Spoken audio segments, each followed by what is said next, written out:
BJP विधायक सह पश्चिम बंगाल के नेता प्रतिपक्ष शुभेंदु अधिकारी धनबाद के बलियापुर में भाजपा की परिवर्तन यात्रा में शामिल हुए। झारखंड के नेता प्रतिपक्ष अमर बावरी ने उनका गर्मजोशी से अभिनंदन किया। इस यात्रा को संबोधित करते हुए श्री अधिकारी ने कहा कि बांग्लादेशी और रोहिंग्या घुसपैठियों को रोकने और इंडिया गठबंधन की सरकार को उखाड़ने के लिए झारखंड में बीजेपी की सरकार बनना जरूरी है।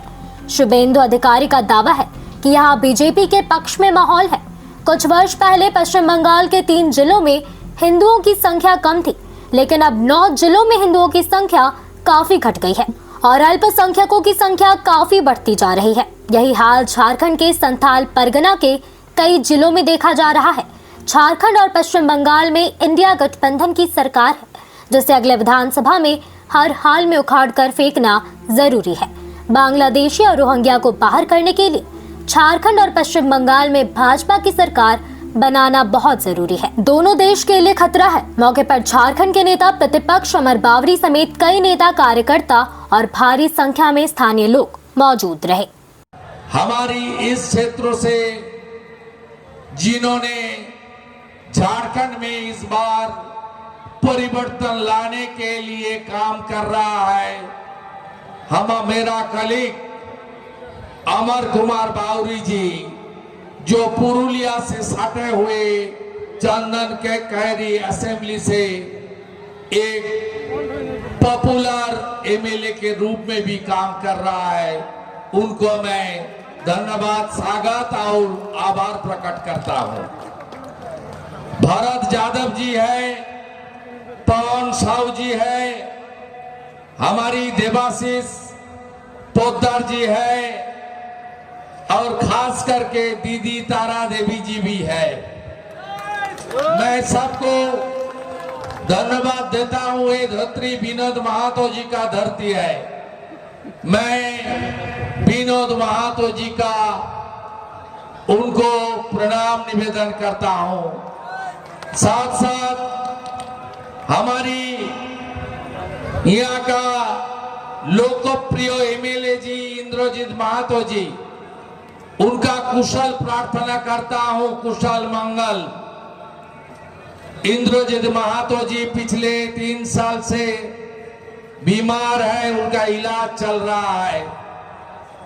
उन्होंने इस क्षेत्र में भाजपा को प्रतिष्ठा करने के लिए बहुत सारा काम किया। अभी भी उनका जो काम विधायक के नाते तारा देवी जी आपका साथ मिलके खड़ा होके काम कर रहा है।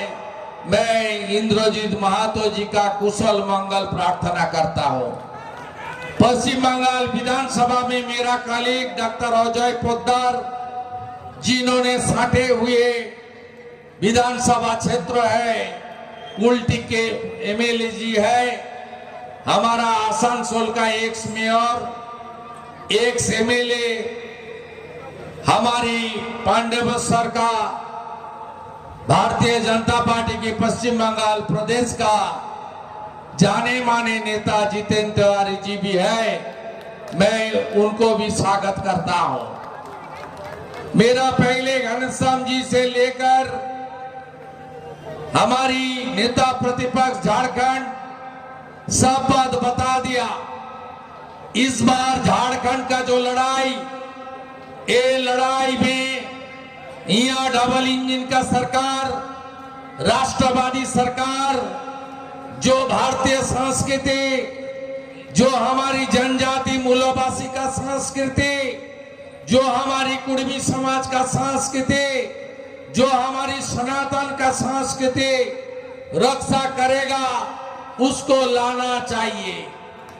झारखंड में जो इंडी गठबंधन का सरकार चल रहा है, ये सरकार हमारी भारतीय संस्कृति को, हमारी हिंदू संस्कृति को, हमारी जनजाति मूलवासी संस्कृति को, हमारी कुड़मी संस्कृति को एक खत्म करने का काम कर रहा है लोग। आज झारखंड की स्थिति क्या है, किसी से छिपी हुई नहीं है दोस्तों। आज झारखंड पूरी तरह से तबाह और बर्बाद हो चुका है। पूरे देश के अंदर सबसे भ्रष्टाचारी सरकार, और इस भ्रष्टाचारी सरकार का नींव 2019 में जब पड़ा था तब इन्होंने कुछ वायदे किए थे। आज जो मुख्यमंत्री पद पे बैठे हुए हैं हेमंत सोरेन जी ने चुनाव के पहले वायदा किया था कि हम सरकार में आएंगे तो प्रतिवर्ष 5 लाख बेरोजगारों को रोजगार देंगे। लेकिन 5 लाख रोजगार यहाँ बैठे हुए आप सभी लोगों के बेटा भी होगा, बेटियां भी होगी, भाई भी होगा और आप खुद भी होंगे। 5 लाख नौकरी यहाँ मिली क्या? एक बार आप जोर से कहें, मिला क्या? इन्होंने कहा था अगर हम 5 लाख बेरोजगारों को रोजगार नहीं दे पाए तो प्रतिवर्ष 5,000 और 7,000 का बेरोजगारी का भत्ता देंगे। यहाँ बैठे हुए सिंदरी के इस धरती पर अपने विनोद बिहारी महतो जी के विनोद बाबू की धरती पर आप बताएं, क्या किसी भी बेटा और बेटी को 5,000 या 7,000 बेरोजगारी का भत्ता मिला क्या? इसने कहा था कि हम सरकार में आएंगे तो प्रत्येक गरीब परिवार को साल के अंदर 72,000 रुपया देंगे। किसी गरीब परिवार को 72,000 मिला क्या? इन्होंने कहा था कि हम अगर सरकार में आए तो प्रत्येक गरीब परिवार को चूल्हा खर्च के रूप में 2,000 देंगे। किसी को मिला क्या? नहीं मिला। अब चुनाव के जब 100 दिन बचे रहे तो इन्होंने फिर से ठगने के लिए एक योजना लेकर के आई है और आपके खाते में 1,000 रुपया दे करके वोट के लोग लालच से आपके बीच में आना चाह रहे हैं। वो कह रहे हैं कि इस योजना के माध्यम से मैं आपके बीच में आना चाहता हूँ। आज झारखंड तबाह और बर्बाद हो गया है।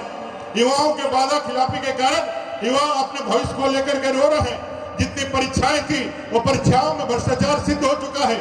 जेई की परीक्षा हो जिसमें एसआईटी जांच हो चुकी है, लैब टेक्नीशियन का परीक्षा हो या सीजीएल का परीक्षा हो या 22 तारीख को जो इन्होंने परीक्षाएं ली, इस परीक्षा में भी पेपर लीक हो गया है। ये सब लोगों ने देखा है, आगे भी सबूत आ रहा है। इन्होंने नौकरियों को बेचने का काम किया। कोई भी नौकरी इन्होंने ईमानदारी के साथ अपने युवाओं बेरोजगारों को नहीं दिया। और जब लोगों ने 5 लाख नौकरी की याद दिला करके जबरदस्ती इन पे दबाव बनाया, भारतीय जनता पार्टी ने दबाव बनाया, तो इन्होंने उत्पाद सिपाही का दौड़ भादों के गर्म मौसम में दौड़ा करके 18 बच्चों की जान ले ली।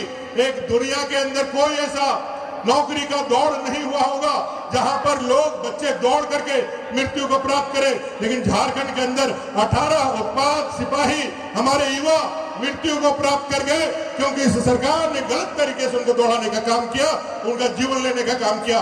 ये नौकरी देने वाले नहीं, मौत देने वाली सरकार है। ये नियुक्ति पत्र बांटने वाली नहीं, ये मौत बांटने वाली सरकार है। और इस सरकार को उखाड़ फेंकने के लिए और आने वाले 2024 के चुनाव में आप भारतीय जनता पार्टी के नेतृत्व में यहाँ डबल इंजन की सरकार बनाइए। मोदी जी के हाथ को मजबूत करिए, इस सिंदरी में भी कमल खिलाइए। जिस तरह से भारतीय जनता पार्टी ने विनोद बाबू के सपने को पूरा करते हुए विनोद बाबू के नाम पर यूनिवर्सिटी बना करके उनको सम्मान दिया है, उसी तरह से आने वाले समय में इस धरती से सिंदरी का आपका विधायक, जिस तरह से आपका जो है इंद्रजीत महतो जी के पहल पर इस सिंदरी का खाद कारखाना पुनः चालू हुआ है, आने वाले समय में यह सिंदरी फिर से यहाँ से कमल खिला करके झारखंड में जब सरकार बनाएगा तो ये झारखंड झारखंडियों की होगी।